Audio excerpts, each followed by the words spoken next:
Khao Yai is one of the biggest national parks in all of Thailand, just a few hours away from Bangkok. It's home to some of Thailand's most famous animals, including wild elephants, black bears, and gibbons. And in this video, you'll get to see absolutely none of those creatures. This is the jungle, man. These animals aren't just going to wait around for me to take a video of them. You will, however, get to see a pretty big deer, some monkeys, and some leeches.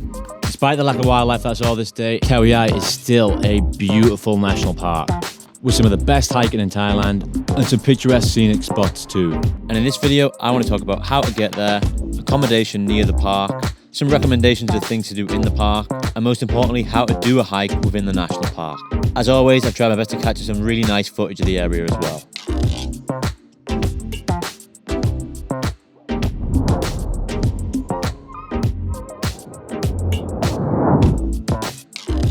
First of all, let's talk about getting there. This is about a 2 or 3 hour drive from Bangkok.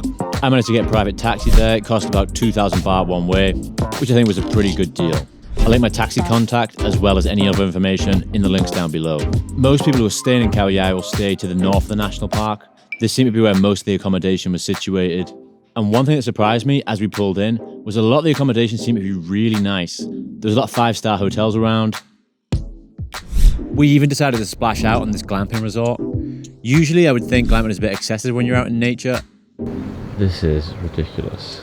But I've seen what it looks about at night in the jungle of Thailand. And I have to admit that this was really nice to come back to after a hard day of hiking and getting eaten by leeches. There's quite a few different sites like this, but I'll link this one down below. Okay, now getting into the park. This is one area I wish I'd had a bit more information beforehand. We'd originally planned to just take a taxi into the national park and then start a hike from there. However, we were told at our hotel that this wouldn't be possible and we had to rent a car for the day. This actually ended up being pretty pricey at over 2,000 baht. However, the advantage of this is we got to see more of the national park and see more of the different scenic spots as well. Now your first stop will be the tourist centre. Here you can check in and buy anything that you might need before your hike. And you'll speak to the park staff to see which routes are available that day. There are 7 different hiking routes you can take in the national park. And I think it's important to decide which one you're going to do beforehand. Routes 1, 2, and 7 can be done without a guide. However, some of the longer treks, which are 3, 4, 5, and 6, you must have a guide before starting. Again, this is something I didn't know about beforehand. We'd chosen to do Route 5, and we're a little bit disappointed when we found out we had to do it with a guide. That is until we started and we realized how dense the forest was. This could be a disaster. You could easily get lost in here. So in the end, we weren't too unhappy that we had to use a guide. Route 6 is the longest and most challenging of all the routes. And this trail must be started before 10 AM because it takes most people about 6 hours to finish it. All the other routes, however, can be started anytime before 2 PM. Anyway, to Route 5. As I mentioned before, we didn't get to see any of the bigger animals on this route. We did, unfortunately, however, get to see lots of leeches. Fortunately, you can buy leech socks at the tourist centre. I would also suggest you buy some leech spray as well, just so you can kill any ones that crawl in there. On this day, there's quite a bit of rain, which really seemed to bring the leeches out. This was absolutely the most leeches I've ever seen on a hike. I've been on many hikes in Thailand now, and the unfortunate reality is, if you want to go hiking in the jungle, there's plenty of leeches, especially during rainy season. So you want to go on badass hiking trips? I'm sorry, but you just got to get used to it. How you doing, leech lady? I'm not really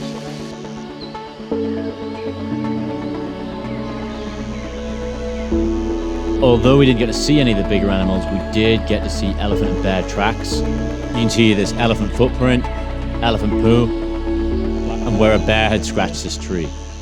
Also, we got to hear the nearby gibbon chants.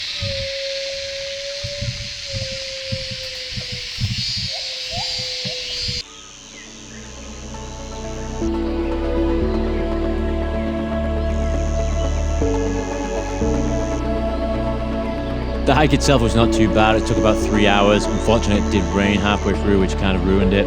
It was a little bit treacherous, with quite a lot of incline and decline. We did have to cross a river at one point. So I would say this route was more for intermediate hikers. At the end of the hike, you get to come out at the watchtower. Here you'll get a good view of the forest, and hopefully, if you have a bit better luck than me, some wild animals that are around about too.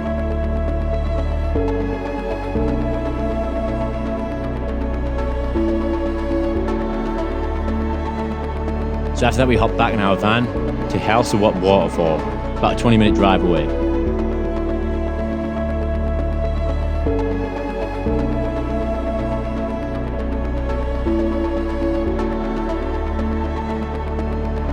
There are many different waterfalls in Khao Yai. This one is the biggest. And some of the trails actually hike towards it, so this is your endpoint destination. One of the benefits of it being rainy season right now is the waterfall is way bigger and stronger than at other times of the year. Unfortunately though, you're not allowed to swim in the waterfall. I assume it was because it was dangerous too.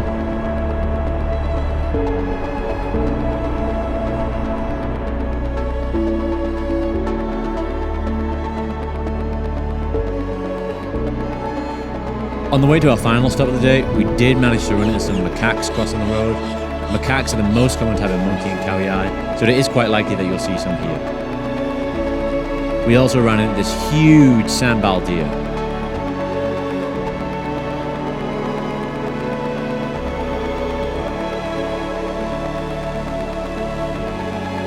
Located at the south of Khao Yai, Khao Yai is one of the best viewpoints in the park. Here you can begin to get an idea of how big the national park actually is as you overlook the valley. Like I said, there's plenty of different viewpoints you can check out when you're in Khao Yai, so ask your driver which ones are nearby.